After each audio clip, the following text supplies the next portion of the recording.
Halo semuanya, kembali lagi di Art Film. Kali ini Art Film akan menceritakan sebuah film semi-semi psikopat mengenai sebuah keluarga miskin yang bermimpi menjadi orang kaya. Diceritakan keluarga miskin ini sangat susah mendapatkan pekerjaan sehingga membuat mereka kesusahan mencari makan. Namun seperti dijawab doanya, tiba-tiba di tengah kesulitan ekonomi dan kesusahan mereka, sebuah pekerjaan datang dari sebuah keluarga kaya raya. Awalnya semua baik-baik saja sampai sikap serakah mereka muncul dan mengacaukan semuanya. Oke, tanpa berlama-lama, mari kita bahas film yang berjudul Parasit ini. Namun sebelum itu, tegakkan sandaran bantal tidur kalian, pasang headset, jangan lupa subscribe, dan selamat menonton.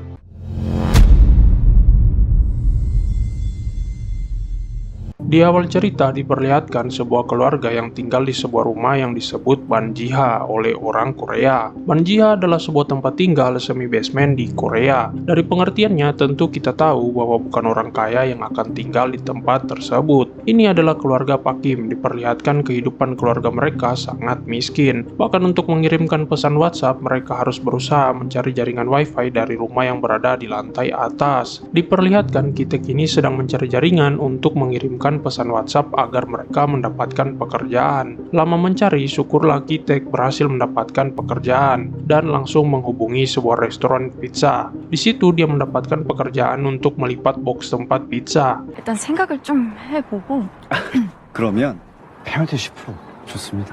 Hidup miskin dan tinggal di Banjiha tentunya jauh dari kata nyaman untuk keluarga mereka. Makan ketemu kecoa, kadang lihat orang pipis di depan rumah mereka, dan bahkan saat mereka sedang melipat box pizza, mereka harus merasakan asap fogging yang masuk ke dalam rumah mereka. Malam harinya diperlihatkan seorang teman Kitek bernama Min Hyuk datang berkunjung ke rumah mereka. Min Hyuk terlihat membawakan sebuah bingkisan. Melihat itu, keluarga mereka sangat senang karena mereka berpikir itu adalah makanan. Rupanya setelah dibuka itu hanyalah sebuah batu pajangan. Min Hyuk memberikan batu itu dan berkata bahwa konon batu itu bisa membawakan keberuntungan dan berharap keluarga Kitek bisa mendapatkan keberuntungan. Setelah itu Kitek dan Min Hyuk pun berbincang di depan sebuah toko. Di situ Min Hyuk berkata bahwa dia akan pergi ke luar negeri untuk kuliah dan dia berencana memberikan Kitek pekerjaan, yaitu menjadi guru les penggantinya. Kitek yang tidak kuliah awalnya menolak, namun Min Hyuk berkata bahwa Kitek itu cerdas, hanya saja kurang beruntung. Menjadi guru les privat tentu saja pekerjaan yang mudah untuk Kitek. Namun Kitek berkata kenapa harus dia yang menjadi pengganti Min Hyuk, sementara banyak teman-teman Min Hyuk yang lain yang sudah kuliah dan juga pintar. Rupanya Min Hyuk memilih Kitek karena Min Hyuk lebih percaya kepada Kitek. Anak gadis yang menjadi guru privat Min Hyuk rupanya ditaksirnya, sehingga dia berencana menitipkan murid itu kepada Kitek supaya tidak ada yang bisa mengganggu anak gadis itu. Min Hyuk berkata dia berencana akan memacari anak gadis itu setelah dia masuk kuliah. Makanya dia meminta tolong kepada Kitek untuk menjaganya sementara waktu sebagai guru les privat. Lagi pula menurut Min Hyuk, pekerjaan menjadi guru les privat anak orang kaya dibayar sangat tinggi. Mendengar itu Kitek pun setuju. 너라면 내가 진짜 믿고 떠날 수 있다. 그럼 뭐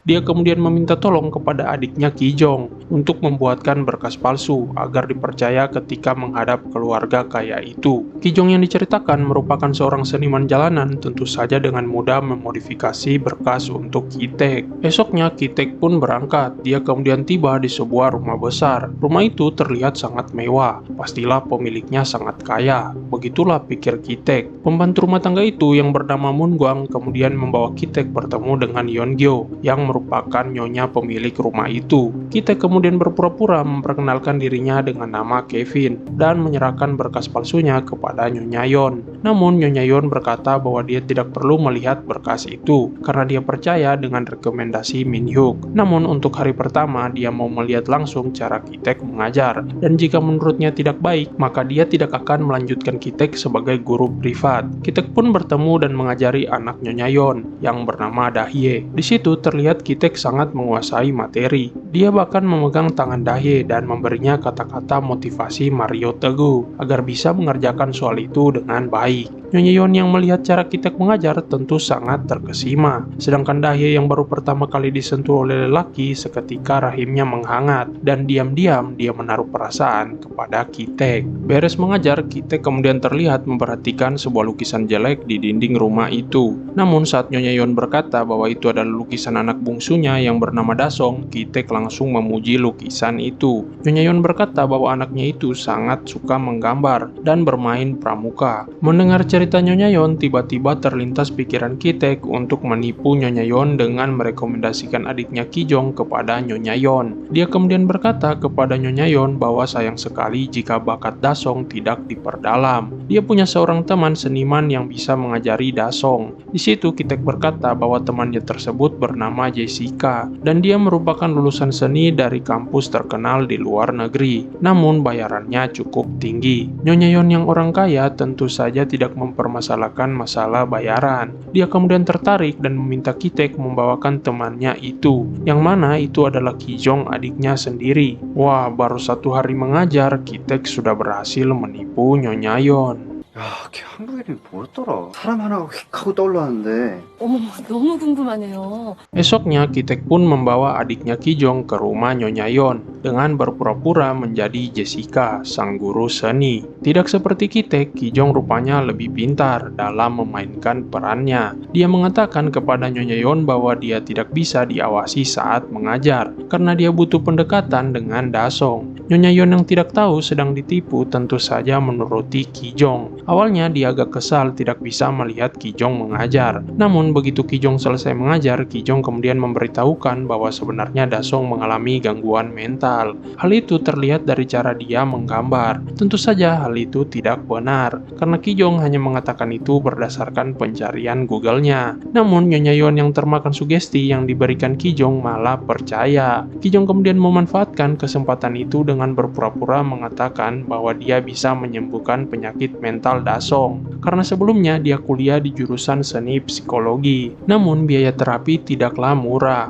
dan untuk melakukannya dia butuh 4 sesi dalam seminggu. Nyonya Yon yang khawatir dengan mental Dasong putranya kemudian menyetujui tawaran dari Ki-jong. Wah, kemarin kakaknya si Ki-taek, sekarang adiknya baru mengajar sehari sudah bisa menipu Nyonya Yon. Sementara itu, di sisi lain, Ki-taek yang berpura-pura menjadi guru privat ternyata diam-diam menjalin hubungan terlarang bersama Dahye. Diperlihatkan mereka yang dikiranya belajar di kamar rupanya malah beradu jigong bersama. Wah, gila nih si Ki-taek, dititipi Minyo kawannya untuk menjaga Dahye, malah dia yang ngegas Dahye duluan. Parah guys. Malam itu setelah selesai mengajar, diperlihatkan suami Nyonya Yon yang bernama Tuan Park kembali dari tempat kerjanya. Dia kemudian menyuruh supirnya untuk mengantarkan Ki-jong pulang. Awalnya Ki-jong menolak karena takut akan ketahuan di mana rumahnya. Namun karena Tuan Park memaksa, akhirnya Ki-jong menurutinya. Dia kemudian diantar pulang, namun Ki-jong cukup pintar mengelabuinya dengan berkata kepada supir Tuan Park bahwa dia ada janjian dengan pacarnya dan akan turun di stasiun saja. Supir Tuan Park pun mengantarkan. Namun di situ tiba-tiba terlintas suatu pikiran licik di kepala Ki-jong. Dia kemudian sengaja melepas celana dalamnya dan menaruhnya di bawah jok mobil Tuan Park. 이왕 타신 김에 제가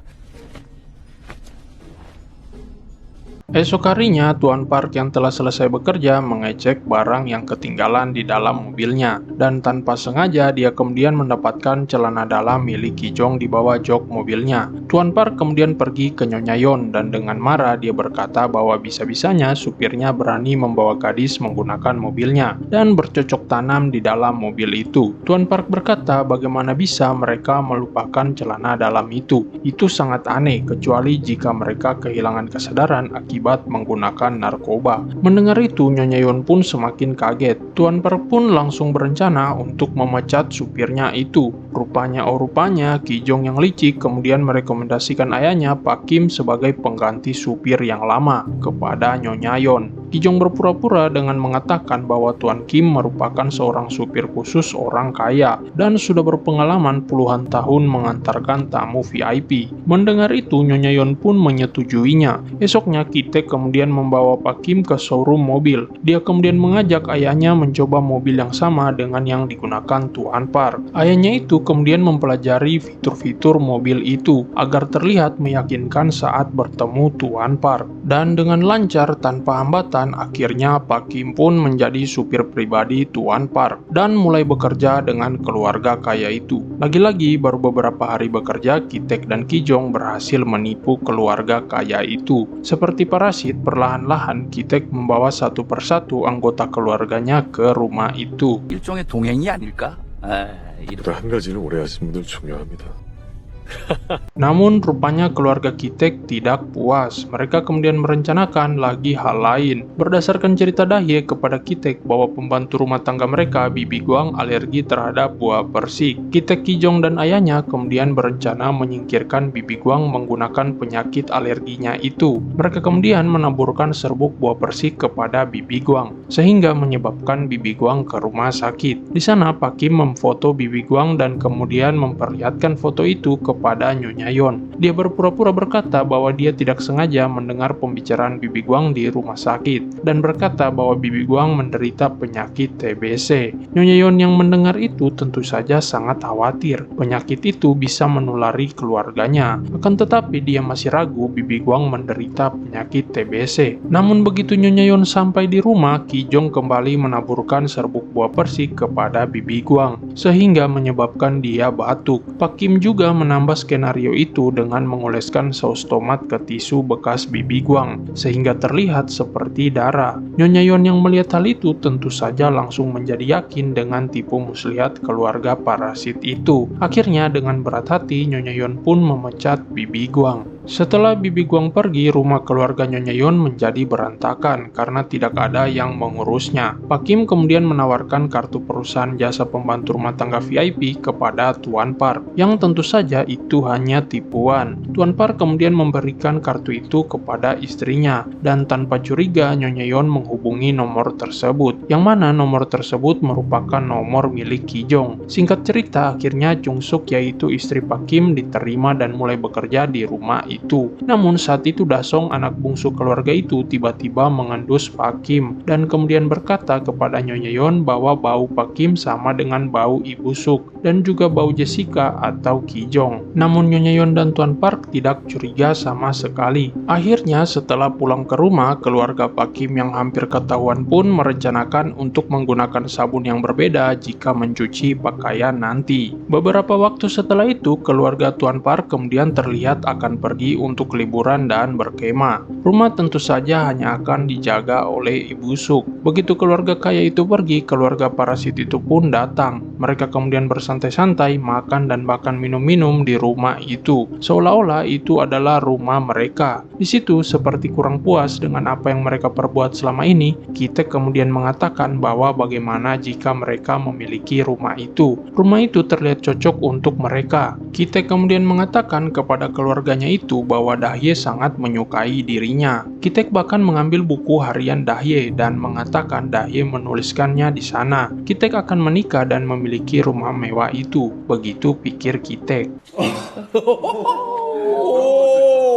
가지고 테레비를 딱 보는데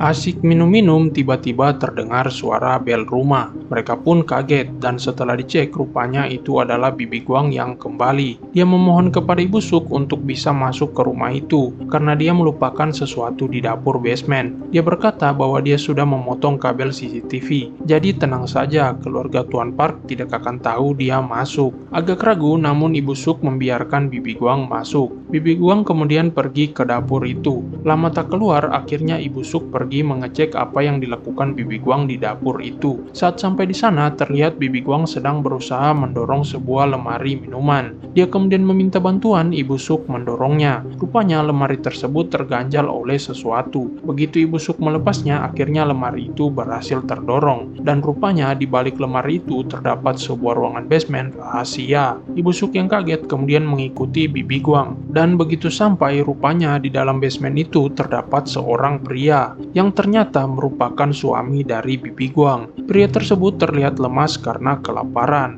Rupanya diketahui bahwa suami Bibi Guang itu sudah 4 tahun tinggal di basement itu tanpa diketahui keluarga Tuan Park. Namun karena lemari itu tidak bisa didorong dan Bibi Guang dipecat, akhirnya dia hampir saja mati kelaparan di basement itu. Bibi Guang pun memohon kepada Ibu Suk untuk membiarkan suaminya itu tinggal di sana. Dia memohon kepada Ibu Suk untuk memberikan makan kepada suaminya saat dia tidak ada. Namun Ibu Suk berkata bahwa akan menelepon polisi dan melaporkan pasangan suami istri itu. Baru mau melaporkan, tiba-tiba Ki-taek tidak sengaja terpeleset dan membuat Ki-jong dan Pak Kim yang sedang mengintip terjatuh.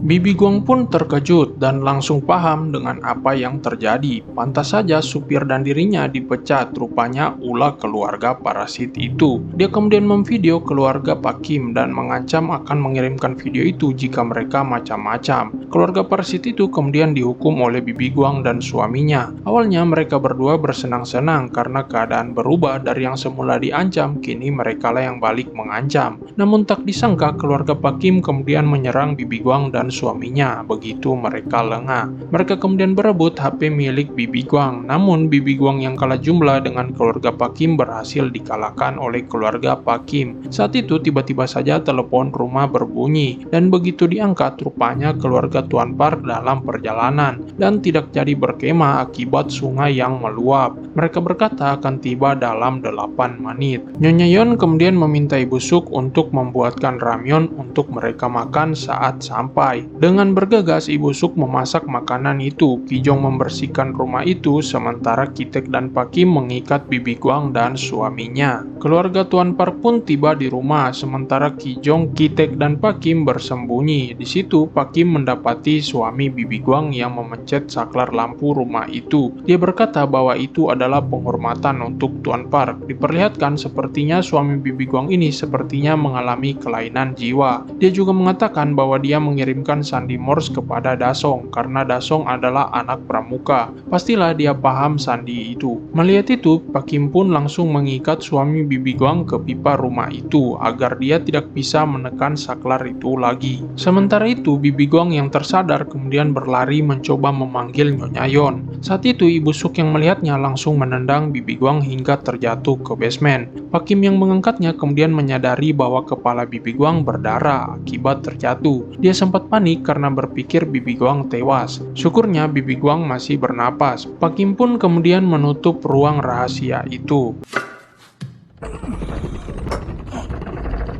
Saat merasa aman, mereka pun bersiap kabur. Namun Dasong tiba-tiba saja turun dan membawa perlengkapan kemahnya untuk berkemah di taman. Dengan cepat, Pak Kim, Ki-taek, dan Ki-jong langsung bersembunyi di bawah meja ruang keluarga itu. Tuan Park dan Nyonya Yeon yang awalnya berniat tidur di kamar, akhirnya harus mengawasi Dasong dan memilih tidur di ruang itu. Saat tidur itu, Tuan Park kemudian berkata kenapa sofa mereka berbau. Nyonya Yeon yang tak paham kemudian berkata, bau apa? Ini seperti bau Pak Kim, kata Tuan Park. Memangnya baunya seperti apa, kata Nyonya Yeon. Baunya seperti kain busuk, bau yang mirip orang-orang kelas bawah yang sering naik kereta bawah tanah. Begitu kata Tuan Park. Pak Kim yang bersembunyi di bawah meja tentu saja mendengar itu. Setelah bercerita, Tuan Park kemudian melakukan pengencrotan kepada Nyonya Yeon. Dan tanpa sadar di bawah meja Pak Kim, Ki-jong, dan Ki-taek mendengarkan adegan pembuahan itu.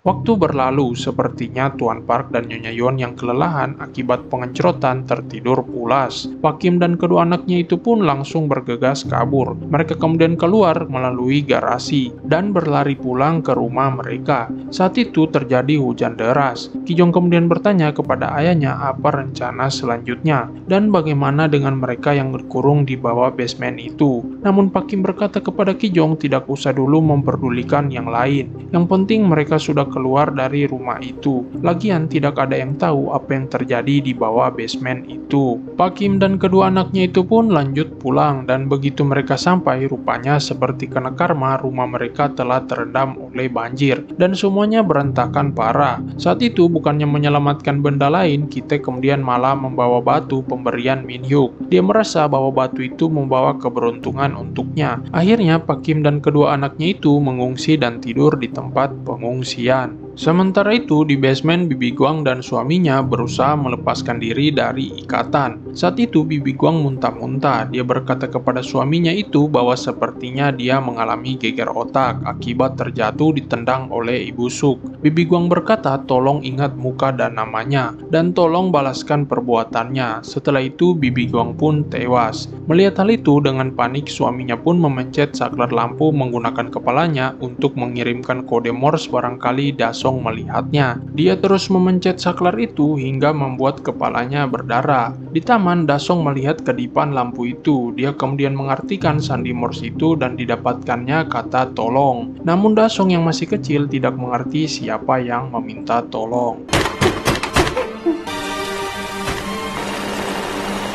Besoknya Nyonya Yeon berencana mengadakan pesta ulang tahun untuk Dasong. Dia kemudian mengajak Ki Jong dan Ki-taek menghadiri acara itu. Bersama Pak Kim, Nyonya Yeon kemudian pergi berbelanja. Saat di perjalanan pulang, Nyonya Yeon rupanya mencium bau dari Pak Kim. Dia kemudian menutup hidung dan membuka kaca jendela mobil. Pak Kim saat itu terlihat mulai tidak merasa nyaman dengan perlakuan itu. Mereka kemudian sampai di rumah. Di sana Ibu Suk terlihat mempersiapkan acara ulang tahun itu. Saat tamu mulai berdatangan, Ibu Suk kemudian meminta Ki Jong mengantarkan makanan untuk Bibi Guang dan suaminya. Namun sayangnya Nyonya Yeon yang terus mondar-mandir di dapur membuat Ki Jong tidak bisa mengantarkan makanan itu. Di taman terlihat Tuan Park dan Pak Kim yang berpakaian seperti suku Indian. Saat itu Pak Kim yang mulai merasa jengkel diperlakukan seperti berbau oleh Tuan Park kemudian mulai membantah perkataan Tuan Park, sampai akhirnya membuat Tuan Park jengkel. Di lantai atas diperlihatkan Ki-taek dan Dahye lagi asik-asiknya bertukar jigong. Dahye kemudian berkata Ki-taek seperti memikirkan sesuatu. Ki-taek pun mengeluarkan batu pemberian Min Hyuk dari tasnya. Dahye berkata, batu apa itu? Ki-taek berkata bahwa batu itu membawa keberuntungan. Dia kemudian mengatakan untuk keluar sebentar. Ki-taek membawa batu itu dan pergi ke ruang bawah tanah tempat Bibi Guang dan suaminya disekap.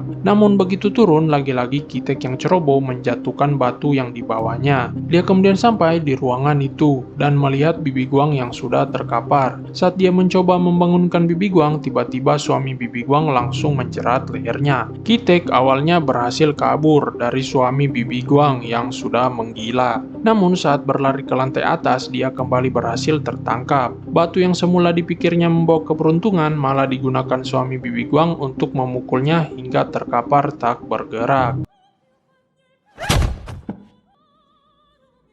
Suami Bibi Guang yang sudah menggila kemudian mengambil pisau dan mencari Ibu Suk yang membunuh Bibi Guang. Dia kemudian sampai di taman dan tanpa basa-basi langsung menyerang Ki Jong dan beberapa tamu yang mencoba menolong. Melihat Ki Jong yang terkapar, Ibu Suk pun langsung menyerang suami Bibi Guang. Sementara Pak Kim yang panik terus menekan luka putrinya itu. Saat itu Tuan Park meminta kunci mobilnya untuk kabur. Pak Kim mencoba melemparkan kunci itu, namun jatuh tertimpa suami Bibi Guang yang tertusuk oleh Ibu Suk. Tuan Park pun mengambil kunci itu, namun dengan gestur seperti merasa jijik. Melihat hal tersebut seketika membuat Pak Kim merasa marah. Dia merasa Tuan Park hanya mementingkan keselamatannya dan tidak menganggap mereka sebagai manusia karena merasa jijik. Tanpa pikir panjang, Pak Kim pun langsung menyerang dan menusuk Tuan Park saat itu juga, hingga membuatnya tewas di tempat. Nyonya Yeon yang melihat hal itu pun langsung pingsan. Tak disangka acara ulang tahun berubah menjadi acara pembunuhan. Setelah kejadian itu diceritakan bahwa Ki-taek mengalami geger otak. Dia harus koma selama sebulan dan setelah sadar dia akhirnya mengalami gangguan pada sarafnya yang menyebabkan dia terus-terusan tertawa tanpa sebab. Diceritakan Ki Jong rupanya ikut meninggal akibat kejadian itu. Sementara Pak Kim ayah mereka tidak tahu menghilang kemana. Polisi terus mencari Pak Kim namun tidak ada jejak sama sekali. CCTV yang sudah dirusak oleh Bibi Guang juga menambah sulitnya pelacakan. makanan. Setelah berbulan-bulan tanpa titik terang, polisi pun tidak lagi mencari Pak Kim. Kitek juga sudah terbebas dari polisi yang terus mengintainya. Saat itu Kitek pun mencoba kembali melihat rumah itu. Saat sampai di sana, terlihat rumah itu sudah tidak lagi ditinggali oleh Daye mantan pacarnya dan sudah memiliki penghuni baru. Saat itulah tiba-tiba Kitek melihat lampu rumah itu berkedip. Lampu itu berkedip seperti sandi Morse. Kitek pun mengartikan sandi itu dan akhirnya diketahui bahwa Pak Kim rupanya bersembunyi di ruang bawah tanah setelah kejadian itu. Makanya polisi tidak bisa menemukan jejaknya. Pak Kim berkata bahwa dia baik-baik saja di sana. Dia sempat merasa kesulitan makanan saat rumah itu kosong. Namun akhirnya dia punya kesempatan untuk menguburkan jasad Bibi Guang saat rumah itu kosong. Tak lama setelah itu rumah itu dibeli lagi oleh seseorang sehingga Pak Kim bisa mendapatkan makanan kembali. Kitek yang menyadari hal itu pun kembali ke rumahnya dan diperlihatkan dia membuang batu pemberian Min Hyuk. Beberapa tahun setelah kejadian itu diperlihatkan Kitek terlihat sudah sukses dan berhasil. Dia kemudian membeli rumah mewah itu sehingga Pak Kim akhirnya bisa terbebas dari ruang bawah tanah itu. Akan tetapi rupanya kejadian itu hanyalah hayalan dari Kitek yang tentu saja masih hidup miskin di rumah basementnya. Akhirnya di akhir kisah diperlihatkan bahwa Pak Kim yang semula tinggal bebas di luar, akibat keserakahannya dia akhirnya harus terkurung selamanya di dalam ruang bawah tanah. Ki Jong tewas, ibunya kembali menjadi ibu rumah tangga yang miskin, dan Kitek menjadi gila. Sampai jumpa di cerita film selanjutnya. Salam art film.